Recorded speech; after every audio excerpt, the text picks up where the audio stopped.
નમસ્કાર, હું છું અંજલિ રાવલ અને તમે જોઈ રહ્યા છો ન્યૂ ભારત ન્યૂઝ। આજે વિશ્વ ખાદ્ય સુરક્ષા દિવસ છે, પરંતુ સવાલ એ છે કે શું ખરેખર આપણું ખોરાક સુરક્ષિત છે? શું સરકાર અને તંત્ર માત્ર સેમ્પલ લેવાની કાર્યવાહી કરીને પોતાની જવાબદારી પૂરી માની લે છે? છેલ્લા 4 વર્ષમાં ગુજરાતમાં 42,000 થી વધુ ફૂડ સેમ્પલ લેવામાં આવ્યા। કરોડો રૂપિયાનો ભેળસેળયુક્ત મુદ્દામાલ ઝડપાયો। પરંતુ આટલી મોટી કાર્યવાહી સામે જેલની સજા માત્ર ગણતરીના લોકોને જ કેમ? હજારો લોકોના સ્વાસ્થ્ય માટે ચેડા કરનારા ભેળસેળિયાઓના માત્ર 30 લાયસન્સ જ કેમ સસ્પેન્ડ થયા? શું તંત્રની ઢીલી નીતિ તેમને પ્રોત્સાહન આપી રહી છે?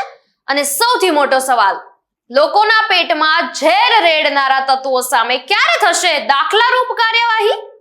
વર્લ્ડ ફૂડ સેફ્ટી ડે પર જોઈએ એક એવો રિપોર્ટ જે તંત્રની કામગીરી અને હકીકત વચ્ચેનો તફાવત ઉજાગર કરે છે। કરોડોનો મુદ્દામાલ જપ્ત અને કેસોની વાસ્તવિકતા જાણીએ। ગુજરાતમાં ભેળસેળયુક્ત ખોરાકનું નેટવર્ક કેટલું મોટું છે તેનો અંદાજ તાજેતરના આંકડા પરથી લગાવી શકાય છે।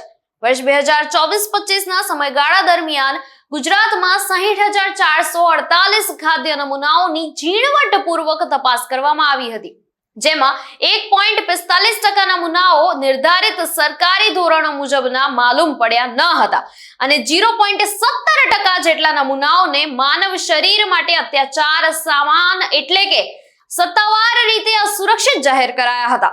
આ સમયગાળા દરમિયાન રાજ્યભરમાં ફૂડ વિભાગ દ્વારા 190 થી વધુ જગ્યાઓએ દરોડા પાડીને આશરે 351 ટન જેટલી શંકાસ્પદ ખાદ્ય સામગ્રી જપ્ત કરવામાં આવી હતી, જેની અંદાજિત બજાર કિંમત 10.5 કરોડ રૂપિયા જેટલી થવા જાય છે।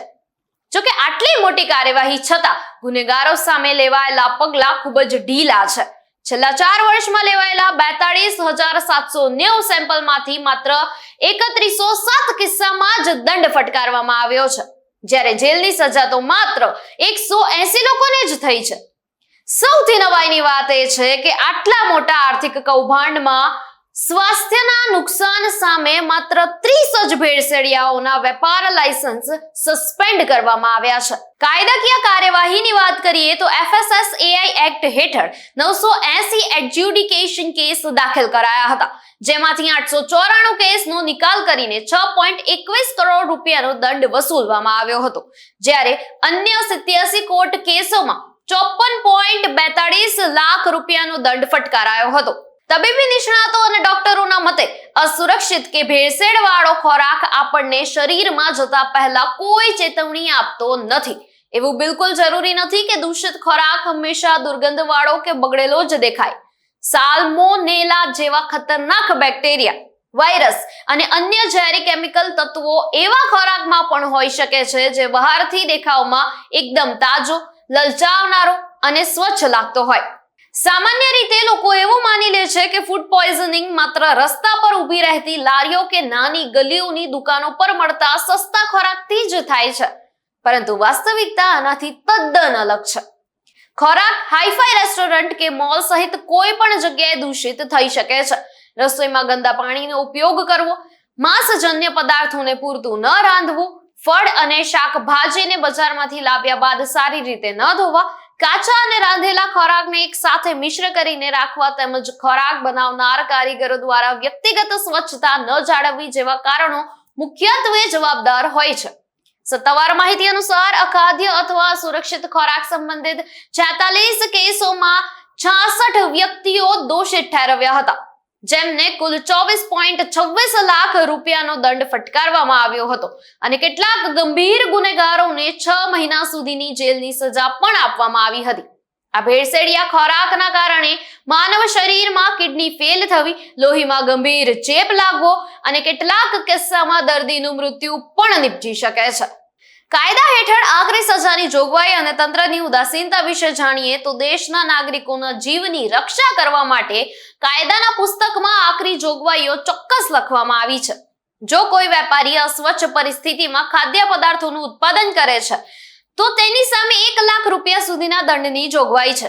આ સિવાય ખોરાકમાં ભેળસેળ કરવા માટે વપરાતા કેમિકલ કે પ્રતિબંધિત પદાર્થો દુકાન કે ફેક્ટરીમાં રાખવા બદલ 2 લાખ રૂપિયાથી લઈને 10 લાખ રૂપિયા સુધીના તોતિંગ દંડની કાનૂની જોગવાઈ છે।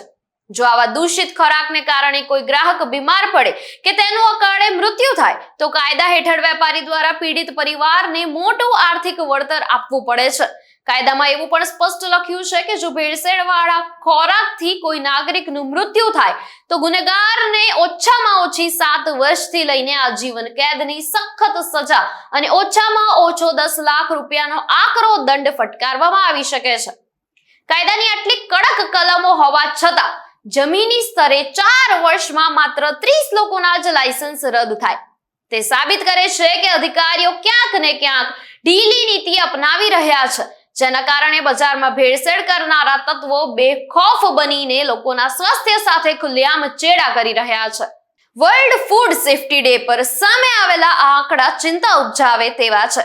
માત્ર સેમ્પલ લેવાની કામગીરી બતાવીને સંતોષ માનવાને બદલે તંત્રએ લાયસન્સ રદ કરવા અને જેલ ભેગા કરવા જેવી કડક અને દાખલારૂપ કાર્યવાહી કરવી પડશે, જેથી કોઈ પણ વેપારી નફો કમાવવા માટે લોકોના જીવ જોખમમાં મૂકતા પહેલા 100 વખત વિચારે. આવા જ વધુ સમાચાર જોવા માટે જોડાયેલા રહો ન્યૂ ભારત ન્યૂઝ સાથે. નમસ્કાર.